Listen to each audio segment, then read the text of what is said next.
The owners' meeting was today. Lots to talk about.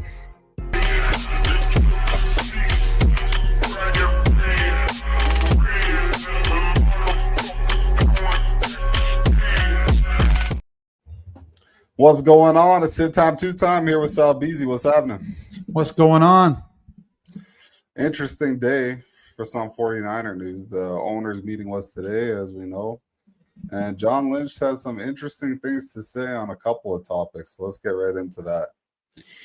Yeah, so John Lynch mentions that he wants Brandon Aiyuk on the squad and acting like he's pretty excited about it and talking about how his recovery is going well, almost ignoring the fact that they were trying to shop him and trade him, trying to pretend like everything is good in the hood. But we all know that the 49ers were shopping Brandon Aiyuk. Yeah, so it's like now it's confirmed that he's definitely not going to be traded, especially because tomorrow is April 1st. So they're going to pay him that money. I guess they just, I don't know what, they probably got 6-7 round pick offered to them, and they're like, let's cut our losses and hope that he comes back to be an elite player. I'll be honest, I don't think they got any offers. I think if the 49ers get a 6th or a 7th round pick, they make the trade and get rid of that money. But that offer never came in, and the 49ers went with having to, accept the fact that they're going to have to pay him the money and go forward with his recovery. Yeah, it's definitely a possibility. There's not going to be teams jumping up and down to trade for Brandon Aiyuk. That injury is a serious injury. Yeah, if you're getting the old Brandon Aiyuk, you're going to get more offers and way more compensation. But because of the fact that he's injured, and Brandon Aiyuk is a lot of money. So somebody that's willing to take a chance on Brandon Aiyuk has to accept the fact that they're going to pay him big money while taking a chance. That's why the offers, if they were to get one, would be 6th or 7th round pick. It would almost just be for the fact that they're taking over the contract, and which is why the 49ers owner would be all about a 6th or 7th round pick. It wouldn't be what's best for the 49ers. It would be $120 million back into his pocket. And as an owner, that's something that interests them. Yeah, so now looking forward, he's a 49er. We need him to come back and be somewhat good at least. Right. Because we're stuck with him. So we're going to have Brandon Aiyuk, Ricky Pearsall, Juwan Jennings as the main three guys. And it's not the same without Brandon Aiyuk. If Brandon Aiyuk can't come back and be a legit player, that it's now looking like that's a weaker position on the team, honestly. But if I'm a 49er fan going into this season, week 1, you can anticipate Ricky Pearsall as the number 1 and Jennings the number 2, or vice versa, but probably Pearsall as the number 1. You still have George Kittle. You have Christian McCaffrey coming out of the backfield. They need to address the O-line through this draft. And outside of that, I don't see why you would not be excited in terms of the offense. Now, when you're going on the defensive side of the ball, there was a massive exodus. We went through this. So that is also going to have to be addressed through the draft. But in terms of the offense, Brandon Aiyuk will probably be kicking around week 5 or week 6 where he can enter the lineup. And we'll find out what we have there with Brandon Aiyuk. Don't expect Brandon Aiyuk to enter the lineup and just carry on where he left off prior to last season. I mean, you saw him without a training camp and what that did to him last year. He started to come alive right when he got injured. And unfortunately, we didn't get to see what he could have done because of the injury, but he did start to come alive. But that's the reality of sitting out of training camp. Now we're talking not just sitting out of training camp. His whole offseason is rehab. It's not training like typical training that you're getting ready to play, a full season of football. It's focusing strictly on that knee and rehabbing. So it's going to be a little bit different. He's not going to come out on all cylinders. You have to expect that. Yeah, expect out of shape. Expect them to visibly be a little slower after that injury. Mm-hmm. But hopefully he'll get it going. I still think he'll get it going. He has to. You got to justify somewhat your contract. You have to justify that. I still think Brandon Aiyuk is going to have, he's going to still be a part of the offense, and it just might not start off that way, but he'll become a big piece of that offense. Yeah. I believe that. So let's move into what you said about addressing the O-line through the draft. So I read about some reporters asking the 49ers, you have a hole at left guard, you have a bad center starting, and your right tackle's another weak position. Jake Brendel got the defense out of John Lynch. They said Today. they love their center. Yes, today at owners meeting, John Lynch said he loves his center. He's got a solid center, and he likes his right tackle, and he has plenty of options at left guard. Is that just? I think John Lynch is just trying to make things sound better than they actually are, but I think he's well aware that Jake Brendel is not a true starter in the NFL. Jake Brendel causes problems on, the 49ers had one of the worst red zone offenses, and that's because we couldn't run the ball in short yardage, and it has a lot to do with him allowing penetration through the middle. And now Banks, who didn't have a great year, is not around also, so that needs to be replaced. And Colt McKivitz, if anybody's going to come tell me that Colt McKivitz has been a good right tackle in the NFL, they haven't watched him enough, because he hasn't. It was actually last year was a better year than the year before, if you ask me. But again, he's not an elite starter in the league. He's bottom tier. He's probably the 5th worst right tackle in the league. It's probably a borderline starter. Right. So the 49ers are probably going to run with McKivitz again this year, considering the fact he's coming off of 2 years in a row starting. So I'd imagine he's going to play. Jake Brendel, I think the 49ers are aware that he needs to be replaced. I do believe they know that, and we'll see what they do in the draft at that position. Left guard is a massive hole. You've lost your starter. And you got Spencer Burford and you got Ben Barch. I don't mind Ben Barch. We only seen a small glimpse of Ben Barch. I wouldn't mind seeing some more, but we got to wait and see where they go with the draft. That'll determine what his future is at starting. Yeah, I assume they're talking about Barch instantly once he says we have options at that position. So we'll probably see him a lot more on the field here. And yeah, we'll tell through the draft if they truly believe that Jake Brendel isn't a starter. Then it'll show pretty quick in the draft. That's true. The other thing that John Lynch mentioned today was Brock Purdy. And again, he reiterated nothing is guaranteed. And when you talk about nothing is guaranteed about your franchise quarterback, there's a lot of weight behind what he's saying right now. Grant Cohen touched on it. He said something about how the 49ers are almost like treating his his agent like he's just some new guy at the job, and they're showing him no respect. I think what's happening here is the 49ers are well aware of Brock Purdy's value. Yeah. It looks like they're learning from the past. They're not just going to pay you, right away, whatever you're asking. It looks like we're learning a little bit here, and the 49ers are putting their foot down. They also know they have leverage. Brock Purdy's under contract. He can be forced to play this season under $5 million instead of, 30 to 40 million, what the 49ers are apparently offering him. Yeah. So he's got to take that into consideration. He can also take into consideration the 49ers can franchise tag him for 2 more years after that, and that would be around $30 million. So Brock Purdy has to think what's best for him in terms of this upcoming season, because if he plays and doesn't play well, now it's going to be a lot harder to get that money. So it'll be interesting how this plays out. Yeah, if you approach Brock Purdy, all the cards are in your hand. Like, realistically, you're under contract next year. Okay, so we have no obligation to pay you. Like, first of all, we have no obligation to pay you. You're under contract. Right. Second of all, if you want to take a gamble on yourself, if you perform well, you're maybe going to get closer to what you're asking for right now. But if you don't perform well, that number plummets. And if I'm the 49ers, I approach Brock Purdy. I was thinking about this earlier today. Look at Baker Mayfield. He was a top draft pick. Okay. He's on the Browns. And he looks horrible. He looks like he's a gamer. Everyone knew that. That wasn't in doubt. That was not a question. He's a gamer. He's competitive. He wants to win.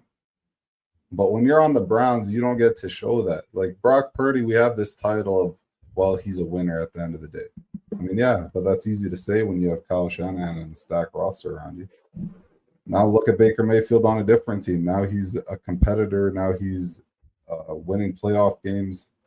Brock Purdy's career easily, I don't know if you're starting if you weren't drafted by the 49ers and put in this position. If you're drafted by the Browns in the first round the same year Baker was, would you be starting in this league?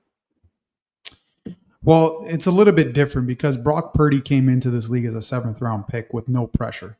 Your job is to make the team. He not only made the team, he started rising up the depth chart and made his way to second string. And obviously it was because Trey Lance was not what the 49ers expected, and Jimmy G ended up becoming the starter. And when he was back up to Jimmy G, he said in that podcast that when he found out that Jimmy G's starting, it made him feel like there's a good chance he's going to get on the field.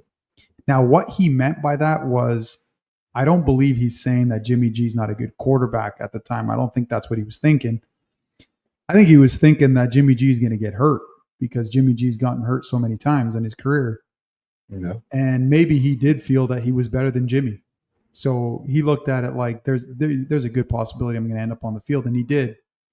Now, my argument, Baker Mayfield, sure, he got drafted by the Browns, tough situation, ends up going to Tampa and revives his career. The thing with Brock Purdy is he got introduced to a team. He got put on a team where the roster was stacked all around him, and that was never an issue. And he lived up to the 7th-round pick and much more, obviously. You probably should never even start as the last guy. Never mind, he should maybe not even make the team. So he ends up playing, and he starts playing really well. And then we end up in an NFC Championship game, and he gets injured. Following year, he ends up in the Super Bowl. And that's what it looks like when everything's going good around him. Now, this past season, not everything was going so well. We had a lot of injuries, and he was asked to do more. Just basically, you could just look at the play call alone. The play call went from, easy one look reads, a play action and a guy's wide open over the middle, or, they had their play action plays to Kittle, Christian McCaffrey one-on-one in the slot, easy reads. And then this year it went to like 5-step, 7-step drops, stuff that you would see like Aaron Rodgers doing in his prime. And his game tailed off a bit. Yeah. And that's not to say that he's not good. It's just you ain't going to win strictly off Brock Purdy's arm. You're going to need him to be a piece of the puzzle. He is a winner. He's shown he can bring you back as well. But I'm just saying, strictly, if you're going to diminish the roster to pay him, he's going to suffer. And he needs to understand that when he's asking for that money. And I think the 49ers know that. Yeah, that's why I think at the end of the day we could get him for the price we want, because he needs to know, like that's my point with Baker Mayfield is the grass isn't greener on the other side. If you want to go to a team like the Cleveland Browns, your career could end short. Like that. Yeah. That's how big of a drop off it is. Your career could literally end short. So he's got to know he's got some studs around him that elevate his game. Take a pay cut, bro. Yeah, like if I was selling this to Brock Purdy, I would just simply say, look how good you played your first 2 years. And, you were younger and inexperienced. Last year, you were more experienced and you suffered. And the reason being is because it was injuries. Now, this year, if you want that money, well, regardless, this year, the roster is not nearly as good, especially on the defensive side of the ball. But if going forward, if you want that money, the roster is going to diminish, and it's going to continue to diminish. And you're going to be asked to do more. And Brock Purdy is a pretty damn good quarterback in the NFL. He can win games, but he's not going to win it strictly off his arm. I think we've seen that this past season. And when the play calling changes and starts to look like an Aaron Rodgers offense instead of a Kyle Shanahan offense, which is what kind of happened this year. He lost his creativity as a coach. His play calling was nothing like before. And he was leaning more on Brock Purdy because of those injuries. And Brock Purdy just wasn't able to do it that way. Brock Purdy can win in this league. I'm not saying he can't. I just don't think he's the guy you lean on in full on his arm. Yeah. So moving forward, like I wouldn't be shocked if he asked for a trade because I don't think he wants to play on his rookie deal. And I don't think he's going to get the money he's asking for. I don't think it's even going to be close to what he's asking for. So I wouldn't be shocked if he asked for a trade. I mean, if I was Brock Purdy, I almost would too. Well, the 49ers are going to have to take that in consideration. But if Brock Purdy openly comes out and says he's looking to be traded, that would change things drastically. I think the 49ers right now feel like they're in full, like they have the leverage. They're in full control. And like we mentioned before, the fact of the matter is he's still under contract and they can franchise tag him for 2 years after that. And I know he knows that. So he has to take that into consideration when he's negotiating with the 49ers if he wants to remain on the 49ers. Now, if he goes crazy and says, I want to be traded, that changes everything. Now you're talking about a possibility that Brock Purdy is going to be traded to a team that's willing to accept a $60 million deal or a $55 million deal.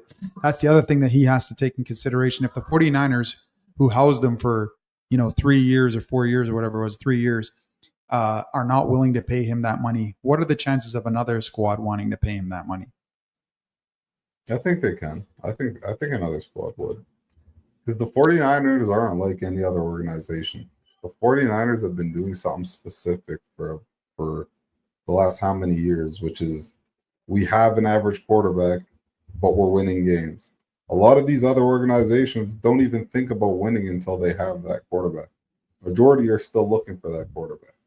Well, I would say since we've been playing that style, I would say Brock Purdy is better than Jimmy G and 100%. Yeah, he seems a little bit better than average. I wouldn't call him average, but he's just not a superstar. I don't think he's average, but yeah, what I'm saying is we have done it with average quarterbacks. Now he's above average and it helps. I get that. But the 49ers have a different mindset. We're not looking for the Josh Allen. It would be awesome if he came, but we're not looking for that. Majority of organizations are looking for Josh Allen. The Washington Redskins sucked until they got their Josh Allen, and now they're looking to contend. Right. That's why I think if you get sold to another team that Brock Purdy's not Josh Allen, but he's good and you'll win with him, which I think a lot of people believe. I think he'll get the number that he's like a number close to what he's looking for. He's got to drop this $60 million thing. Anything close to that, you gotta be realistic. Yeah, for sure. Yeah, I don't believe he'll get 60 even from another team. I really don't believe that. But if there's somebody out there that's willing to pay him that, that would mean that they're ranking him pretty high and are willing to give up a lot of stuff for him. We're talking probably a couple first-round draft picks. If you actually believe Brock Purdy's worth $60 million, that means you put him as one of the top quarterbacks in the league, and that means you're willing to do a lot to get him. So, I mean, hey, we've seen crazier trades. We've seen some crazy stuff. I mean, trading for Brock Purdy, paying $60 million wouldn't be the craziest thing we've seen. But the question is, if Brock Purdy asks for a trade, what does that do to his value? Does that bring his value down? Because now teams are knowing that he's going to get dealt. You mean as in like what the 49ers would get in return?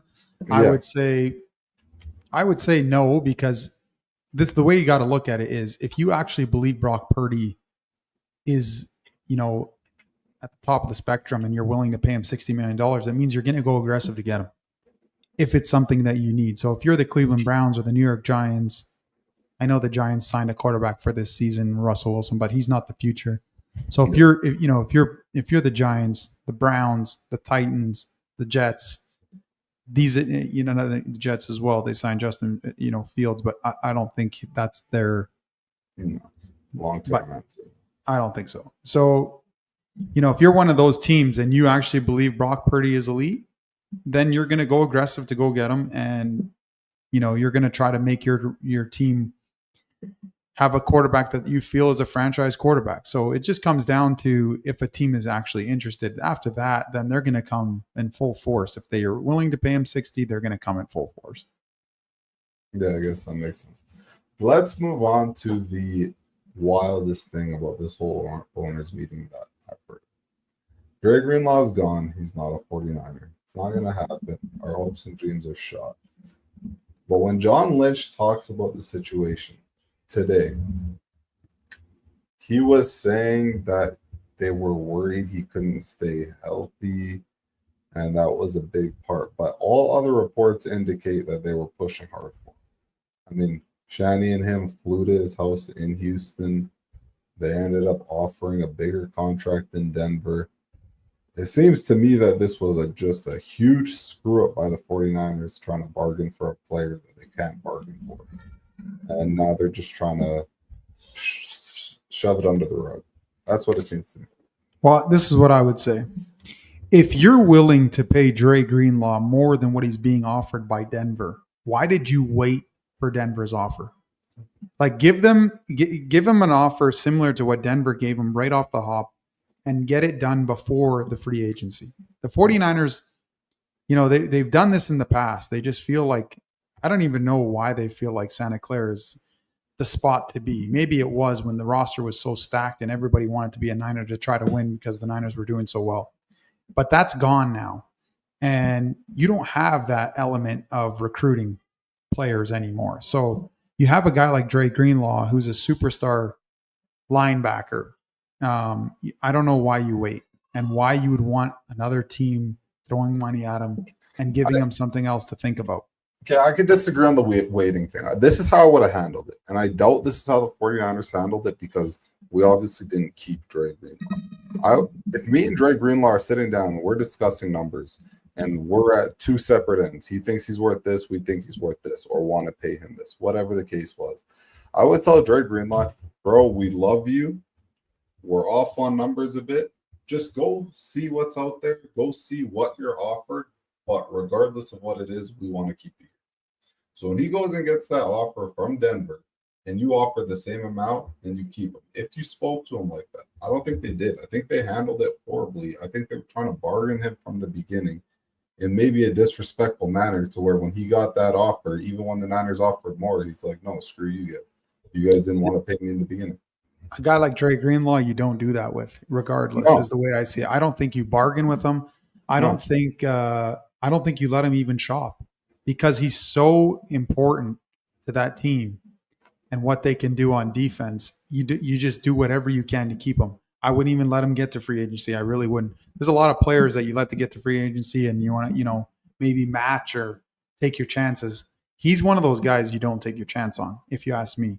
You bring him back, you pay him, you know what I mean? But there is something out there that I read today that his dad told him, if you want to be MJ, go be MJ. Because if you're beside Fred Warner, you're just Scottie Pippen. So if that's something that's in his head, it makes sense because we also heard before that he wants to run his own ship.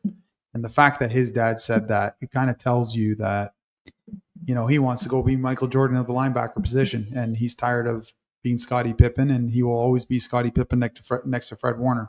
I never viewed him as that way. I really believed you had two Michael Jordans.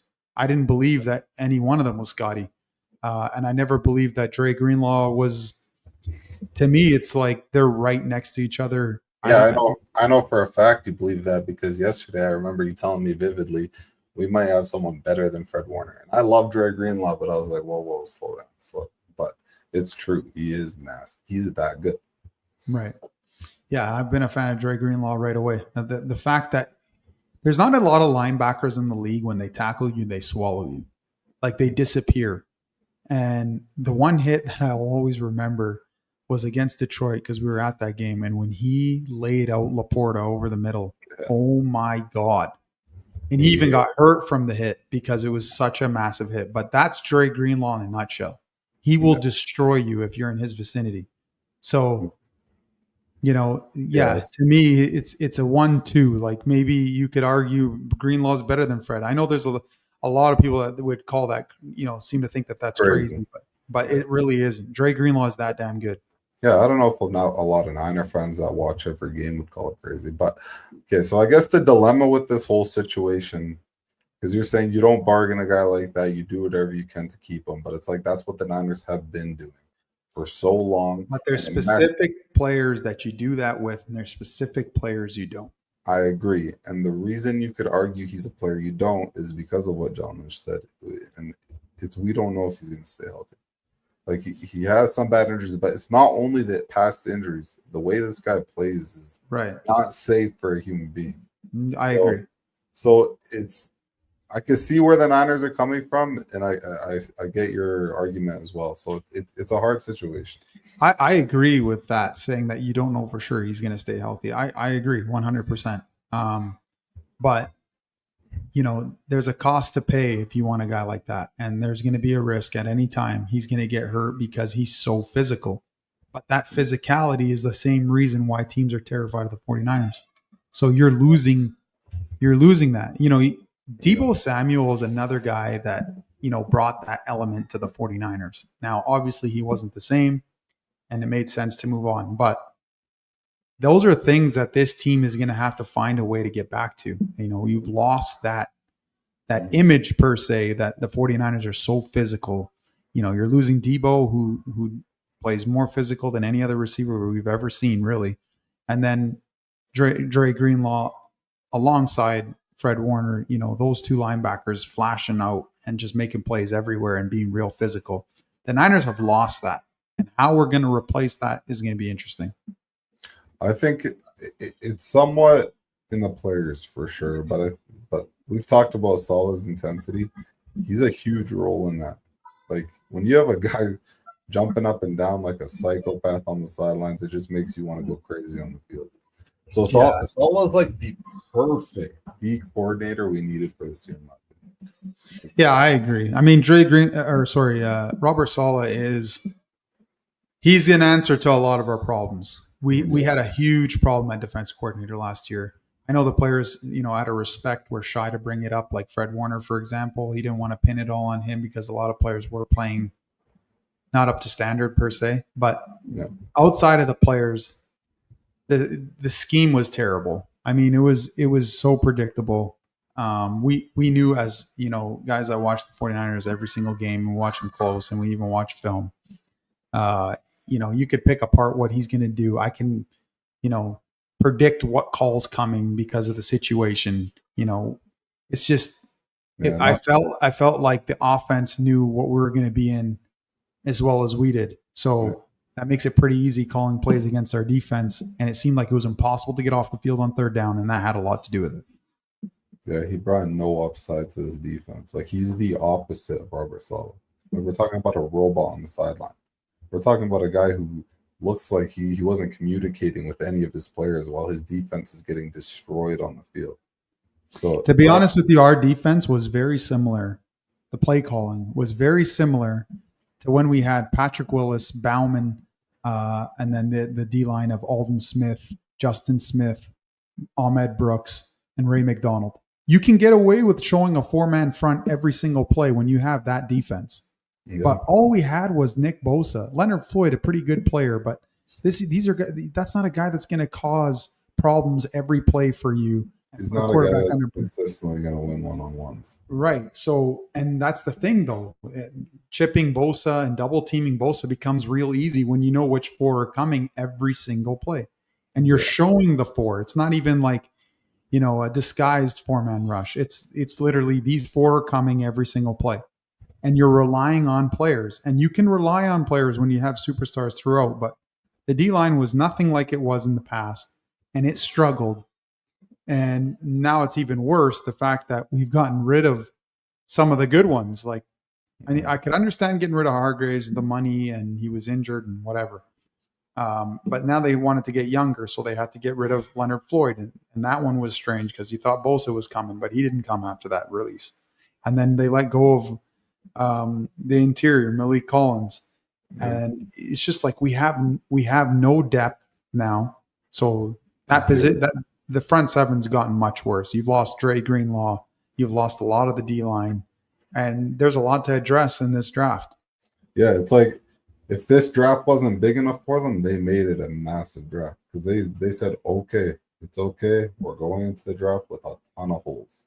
Right. So if this wasn't a massive draft coming up for them, they said, bring it on because there's so many holes to fix on that defense and then the offensive line that you actually can't afford to even miss on a 4th-round pick. Like, that's how serious it is.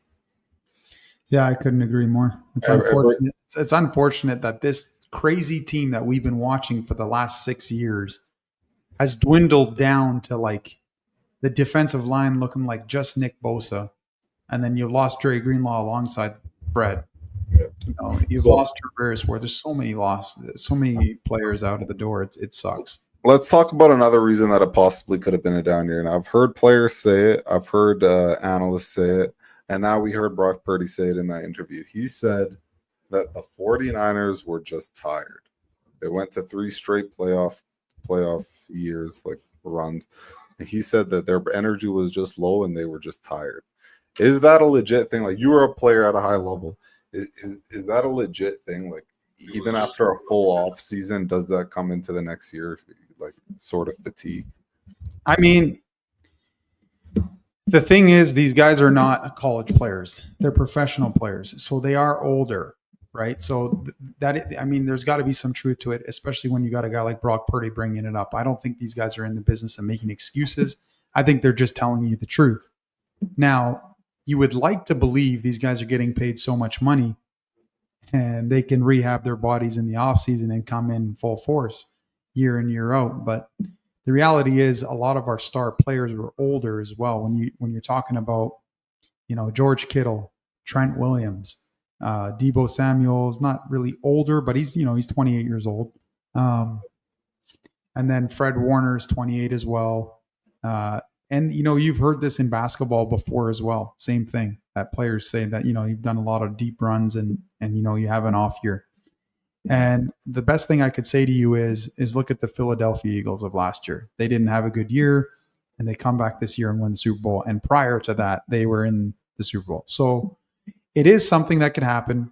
And it's not to say the 49ers can't bounce back. I think the thing that will stop the 49ers being anything like the Philadelphia Eagles is something as simple as the roster has been dismantled. Yeah, you can't do what the Eagles do. The Eagles front seven is by far the best in the league. There's actually no weak spot. And not only that, their strong spots are ridiculous. Like, their D tackles are ridiculous. They get the Niners. They even added the guy from the Giants. So yeah, the Eagles are going to come for, they're going to try to win it again. And they would be my favorite for the NFC going in because, they lost a few players, no doubt. But I just don't think it's enough. I think that team is so deep. Yeah, I think they're gonna have the edge over the Detroit Lions. They have a better defense, and the Lions lost their OC, which is gonna hurt because Ben Johnson is a stud. So, yeah, I'd give the favorite to Eagles for sure. I think if the Lions can address their defense, which that's the goal number one right now, there's no reason to add to that offense. But they're going to do their best to make that defense better. Then that makes them a credible threat. And obviously they lost a lot of players to injury last year on the defensive side of the ball, and that obviously hurt them too. So the Eagles will be the favorite, and the Lions right after them. The 49ers in specific, if they can get to the wild card game, which I see possible because of their offense, I still believe in their offense. I think their defense is going to get addressed in the draft. It just won't be an elite defense, but you still have Robert Saleh, so you could be sitting right around 9th or 10th in the league. I think it's very possible because I believe coaching is that important in football. And then, if the Niners get to the wild card game and pull off a win there, I think that's a huge success to the season and something to build off going into the following year. That'd be a massive success. That would be something that neither of us would have been anticipating up until probably now, because this offseason, like when we were losing players left, right, and center, we're like, oh my God, what is that? It's a rebuild. It felt like a full out rebuild, but it can't be a full out rebuild when you're keeping George Kittle, Christian McCaffrey. The Niners are not looking to rebuild in full. I think it's, they came off a down year. They're cleaning up. They got rid of some older guys.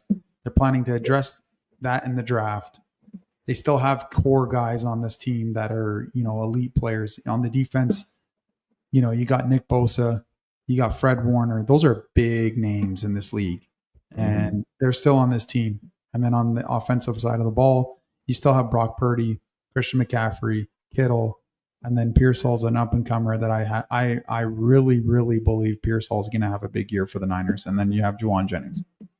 Yeah, it's exciting because the Niners still have younger players that we're looking forward to.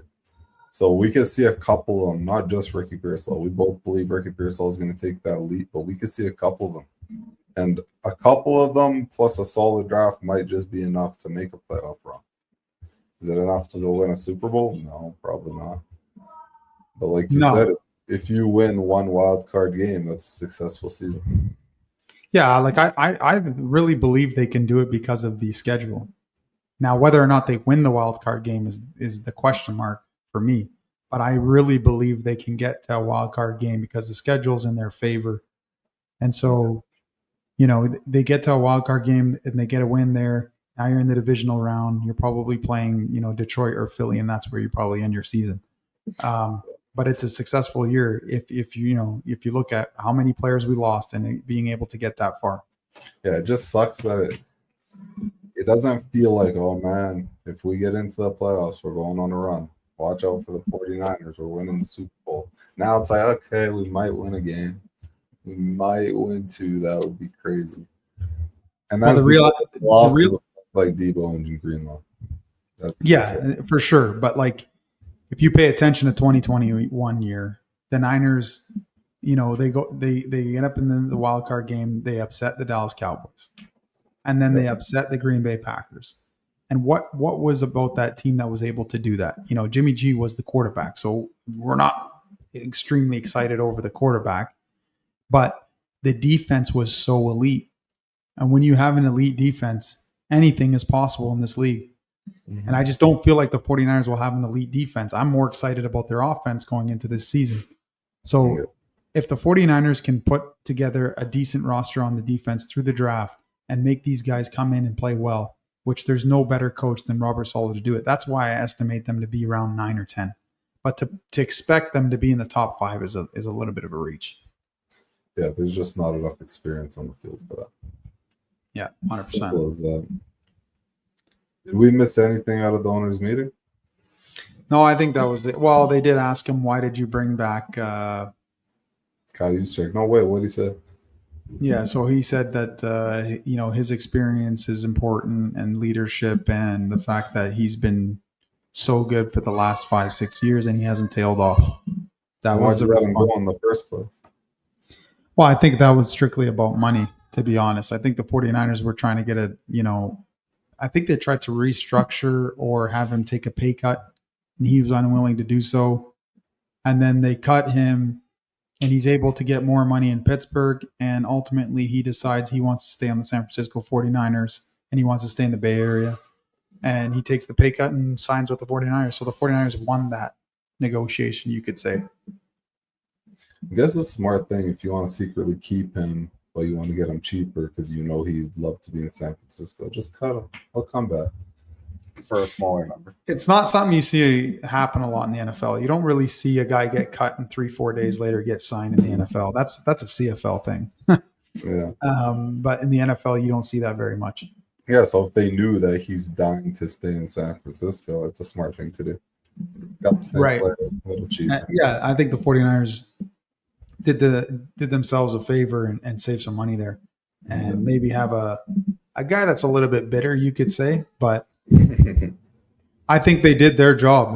As an organization, your job is to get yourself in the best position to win, and the way you do that is obviously get guys at the best price possible, and that's what they've done with Kyle Juszczyk. Now, whether or not we truly need Kyle Juszczyk, like the way they make it sound, I know a lot of people hate the fact that we brought him back, especially like guys like Grant Cohen. But I think what Grant Cohen doesn't understand is the Kyle Shanahan offense runs with the fullback, and he fits the scheme. He's been in the scheme for so long. I think that's why Shanahan wants him around. Yeah, the only really confusing thing still is the Luke Farrell signing. That's the only thing that's just like, what the hell happened still? Yeah, the Luke Farrell signing is frustrating as a 49er fan because they paid him pretty damn good money. And what's his resume? His resume is a third string tight end on the Jacksonville Jaguars that can block at a high level. So if you're going to pay him $22 million on a 3-year deal, it doesn't really make a lot of sense to bring back Kyle Juszczyk. But I think that Shanahan wanted Juszczyk on that offense because he loves a fullback that knows his scheme and has already played it for so long at a high level. So he looked at it like, let's bring him back for cheaper, but now you got to justify the Luke Farrell signing, and it doesn't make a lot of sense. Yeah, not to mention Kyle Juszczyk's in the group. He's in the popular group at high school. The Cabo group, yeah. So I mean, I think that had a lot to do with the fact that Kyle Juszczyk coming back. I've said it before. I think George Kittle wanted him back. I think Christian McCaffrey wanted him back, and he wanted to stay in San Francisco. So when he was going to Pittsburgh, it was almost like he was just shopping to see what he's worth, and it is at the amount that he felt like he was worth. But the 49ers were unwilling to pay it, and he took a pay cut just to stay in the Bay Area and play with his buddies. Yeah, that's it. Not much more to it. Yeah, for sure. So in closing, I just wanted to bring up Brock Purdy one more time. Now, if you're the 49ers and a trade does come in and Brock Purdy has mentioned that he doesn't want to play for that kind of money and he wants a trade. If that happens, what do you think the 49ers would get back? What would be the compensation? What would be the offer? Well, the scary thing is that if we want this to affect this year, it has to happen before the draft. If it happens after the draft, now you're just getting next year's picks. I doubt it's going to be for a player. It's just going to be next year's picks. So if this happens before the draft, you need a top 10 pick. If you don't get that, and if you get a top 10 pick, then it's up to you where you go. Do you draft Shador Sanders and just get a rookie quarterback on a rookie deal? Or do you get a defensive player? If it happens after the draft, you need... I don't think it would happen after the draft. I think if the 49ers get the implication that this guy is not willing to... If Brock Purdy is unwilling to sign under $55 million, the 49ers will most likely make him either A, play out his contract at $5 million and franchise tag him for 2 more years after that, or B, they'll be forced to trade him. Right, but the scary thing is they could already be thinking in their head right now, we're not going to get this contract done this year. He's playing on his rookie deal. That's what could be in their mind. So if that's what's in their mind and Brock Purdy figures that out after the draft, now we got a mad Brock Purdy who's demanding. Well, that's why I think today's interview was important, is that John Lynch said that nothing's guaranteed and he's still under contract. He'll be a 49er. That's basically what he said. Right. But it's no guarantee that the contract gets done this year. Okay. So Brock Purdy definitely knows that the 49ers feel like they have leverage here and they're not going to just, listen to whatever he's asking and just pay him. It's definitely not happening. It's very obvious the 49ers are standing firm here. And Brock Purdy's got a decision to make. Yeah, I love that because his decision is now I got to fold to the money they're offering me or I got to ask for a trade quick. Or play for $5 million. Or play for $5 million. Those 3 things the Niners all would love. Well the trade thing they wouldn't love, but it gives them options if it happens before the draft. Now they have options. The best thing that could happen for Brock Purdy is that he plays out that $5 million and has an unbelievable year. And now the 49ers are forced to pay him. But I don't see it. I don't see that happening. I really don't. I don't think he'd be even willing to take that chance. I think he's going to want something done before this season. I don't think he wants to play at $5 million. I think he's done the cheap contract for long enough and he wants to get paid. Yeah, I can't see him playing on his rookie deal. I think there's 0 chance of that. So it's $5 million Purdy or $30 million Purdy, or that's his option. His last option is requesting a trade. And if he requests a trade publicly, honestly, puts a lot of pressure on the 49ers to trade him. Yeah, not to cut you off. If you're Brock Purdy, which one sounds more appealing to you? $5 million, $30 million, or ask for a trade? The thing is that asking for a trade causes problems because if the trade doesn't happen, which would mean that another team doesn't value him at $55 million like he's seeking, and now you're stuck on the 49ers while asking for a trade. And then they're most likely not going to offer you a contract. They're going to stick at the $5 million and then tag you. So he's got a lot of thinking to do, and so does his agent. But I think the 49ers have full leverage here.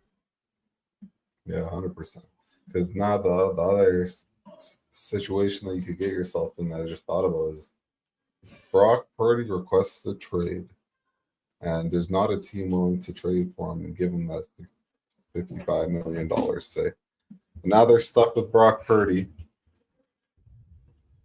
It's just the last thing you want is a quarterback sour. Yeah. Like that's the absolute last thing you want. Yeah, 100%. That's why the 49ers are they're going to try. I think they're going to try to get him between 30 and 40 million dollars. I think it's pretty apparent after today that that's what that's the attempts they're going to make.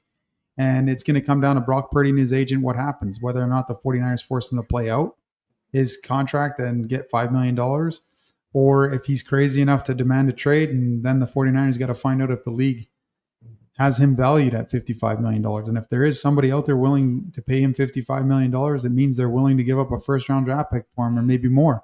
So that's what it's going to come down to.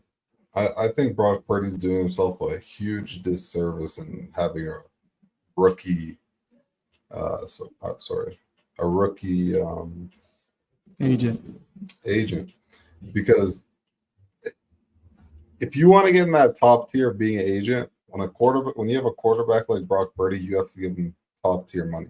That's your job now. Right now, his only concern in the world is getting Brock Purdy every dollar that he can.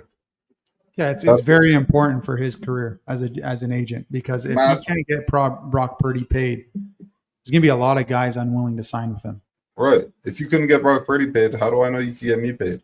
So he knows this. He's probably not stupid. He knows this, which is why this could cause a lot of feuds or problems or make this contract so much harder to figure out because you have an agent like that. Now, I get Brock Purdy sticking with his guy, but I don't think it's a smart move for him. I think he should go get with one of the big guys who has 50, 60 players that they're managing and tell them to get it done. He's less likely to get bullied around. Yeah, for sure. I agree. Well, let's see what happens going forward. That's it for today. I hope you guys enjoyed it. Don't forget to subscribe or drop a like. And if you want future topics to be talked about that you're interested in, just drop a comment and we'll bring it up in future podcasts. Until next time, I hope you guys enjoyed it, and we'll see you next time. Peace out.